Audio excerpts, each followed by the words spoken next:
മനസ്സിനോ വാക്കിനോ വിഷയമാകാത്തതാണ് ആദിപരാശക്തിയായ ദേവി. മനസ്സും വാക്കുമാണ് അറിവിൻ്റെ 2 പ്രധാന ഉപായങ്ങൾ. 10 പേർ ഒന്നിച്ച് 6 കടന്നു, അക്കരെ എത്തി. ആളെണ്ണി നോക്കിയപ്പോൾ 9 പേരെയുള്ളൂ.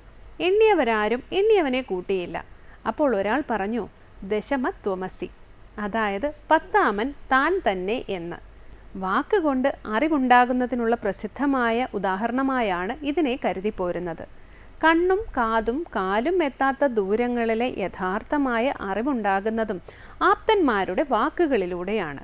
മറ്റൊരുപാധി മനസ്സാണ്.